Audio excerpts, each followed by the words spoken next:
What's up everyone, back for another beer review, and today I will be reviewing yet another collaboration beer. This time between the Finback Brewery, and they're out of Queens, New York, and RaR Brewing, and they're out of Cambridge, Maryland. And this is their Orange Crush. So they are calling this one a double IPA that is brewed with Mandarin and Blood Orange and then dry hopped with Citra and Mosaic hops. It comes in at 8.3% alcohol by volume. No IBUs listed in time of review. This can is just over 5 weeks old. So Finback, it's been a couple years since I've reviewed anything from Finback on the channel, and they're one of my favorite breweries in New York State. I've never had anything other than their Lemon Lime Crush within this Crush series. I believe this is the original offering within their Crush series. They also have like Pineapple Crush, Grape Crush, Grapefruit Crush, a bunch of different ones. And basically what they are is a double IPA that has some kind of fruit added, and then they dry hop it. I believe all of them are with Citra and Mosaic. I could be wrong though. I did the lemon lime one. I should have looked at that one, but I don't remember exactly what they hopped it with. I just remember it was with lemon lime, and it was delicious. So I've always wanted to try this one. I've never seen it relatively fresh when I do want to pick it up. This one was about a month old when I grabbed it, maybe a little less, and it's now just over 5 weeks old. I think we're fine. I'm ready to get into it. I love blood oranges, Mandarin oranges. I love oranges in general, but blood oranges, I wish more breweries used it in beer, honestly, because blood oranges are absolutely delicious. Let's give it a pour here. So yeah, that's looking like a hazy of some sort. Go like that. Throw this over here. So yeah, that pours out like a hazy. It has this really nice orange color to it. It's just straight up orange. It looks like OJ on in person. On camera is probably a little bit more dulled out, maybe a little bit darker. Has about 1.5 fingers to 2 fingers of this off-white head. That there's a lot of huge bubbles in there. Big bubbles, medium-sized bubbles, not a lot of like little bubbles. And I feel like maybe the oils from the oranges maybe will make that head dissipate quite a bit. We'll see. I don't know. But yeah, very hazy, murky, turbid, the whole nine. Looks like what you'd expect out of a New England style double IPA, but this one has Mandarin and Blood Oranges in it. Let's get a nose. Okay, so it's heavy on the citrus, which you would expect. I would say there's a lot of actual grapefruit in here. Ruby red grapefruit, sweeter grapefruit. Then there's orange. I wouldn't necessarily say Mandarin and Blood Orange. I wouldn't be able to specify what orange is in here, other than just say it's a lot of orange, from the peel to the rind to the pith to the actual flesh. Like there's everything that you want from an orange. There's a really nice, dank, slight, earthy, almost herbaceous quality to the nose as well. A slight crackery, bready malt sensation. Ooh, as I swirl it, like the orange is starting to open up a lot. Yeah, it's big. Orange and grapefruit mostly. Maybe like faded hints of like a mango or a peach, apricot, something like that. A little bit of stone fruit vibe, but not really tropical. That orange is just so big as I continue to swirl. Yeah, I mean, it pretty much smells what you'd expect. It smells like a big double IPA, but those oranges are accentuating what is already here from the hop presence of the citrus tones, and it just smells awesome. It smells super refreshing. Juicy and refreshing is the best way to describe the nose. Let's see what the taste has to offer. Cheers, everyone.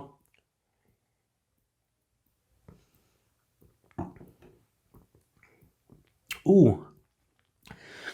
That's cool on the back of the palate there, the finish. Real cool.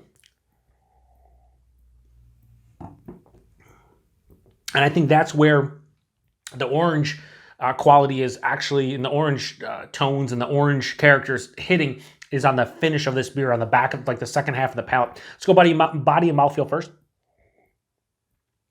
Body, this one's like straight up medium body, maybe a touch under, so a little bit thin at 8.3%, but I'm okay with that.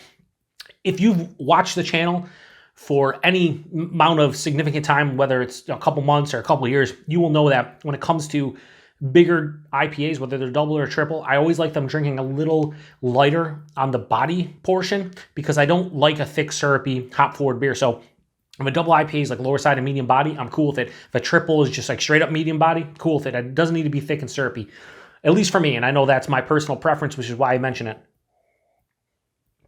The mouthfeel, though, it's soft and smooth. It's not necessarily creamy. It has a little bit more carbonation than you would expect from the style. Based on the looks, you would think maybe it's really smooth and soft and somewhat creamy, but just it has a nice soft smoothness, but there's a decent amount of carbonation.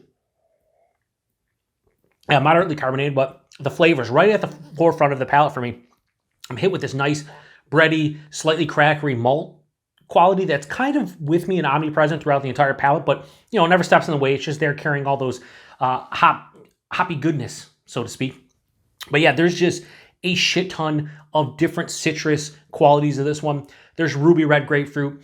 There's a little bit of like a lemon, let's say zest right at the tip of the tongue, lemon zest.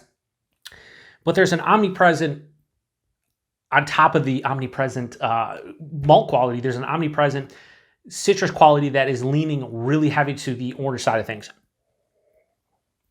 It's like freshly squeezed orange juice. It's like zesty orange. It's just like biting into an orange. If you've ever done that before, I've done it as a kid, just like biting straight into the orange, getting everything at once. Kind of what the orange quality on the palate is for this one.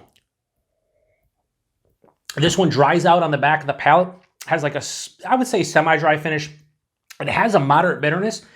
And why I said the finish was really cool is because on the back of the palate, I am getting, it's left with that very, very rindy, but juicy orange quality. And again, it's like you bit into the orange. And that kind of hits like mid-palate, and it goes to the back of the palate and on the finish. That's why I think this one's cool, and it kind of is appropriate for the name Orange Crush. 8.3%. I really couldn't tell you. There's no alcohol stringency. There's nothing on the palate that would indicate that it's higher in ABV. I would even guess probably like more around 6.5, 7 because of the body. This is at 8.3%. A super refreshing beer. That orange quality is just reminding me of like, it's not like orange juice. Like I said, that's why I say it's biting into the orange, because you get everything. You don't just get the juicy qualities, you get the entire orange as a whole. The one cool thing about this beer is it's not too sweet either.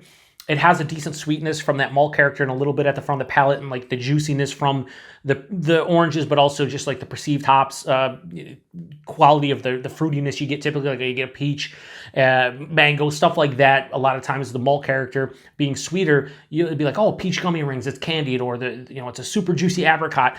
That's not what I'm experiencing right now. What I'm experiencing is just a lot of orange, and it's cool. Yeah, so really balanced. I like that moderate bitterness, and I like the fact that you can taste the oranges in this one. So it's not like an amazing beer to me, but what they're going for, I think stylistically, this is like a 4.75 out of 5 for what they're going for. For personal preference, it's a little bit lower.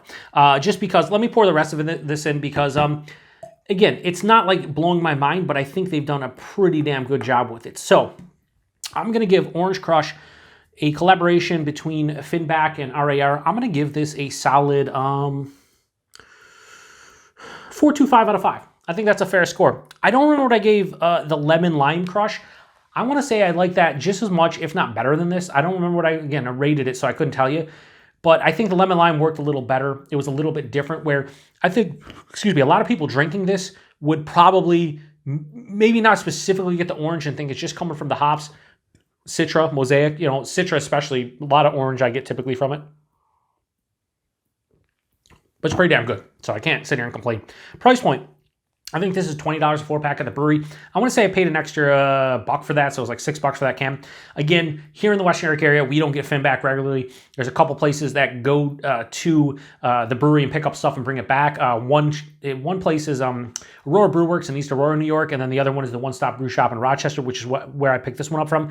They go on monthly excursions down in New York City and bring some stuff back. Finback, they bring back quite a bit, and I'll pay an extra $1 to try whatever from Finback just because we don't get regular distribution from them. So I don't think it's a bad price point, even picking up a single can. $20 4-pack's about the going rate for something like this at the brewery. So availability, I have no idea with Finback other than they show up.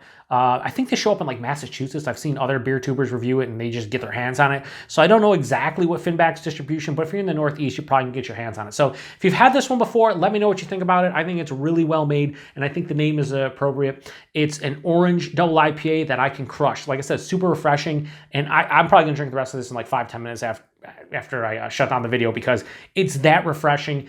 It's just super enjoyable. It's a crusher of a beer, even though it's 8.3%, so it's super dangerous from that aspect. So if you had this one before, let me know what you think about it. Appreciate everybody stopping by for another beer review here on the Beer Patrol. To the next one. Cheers.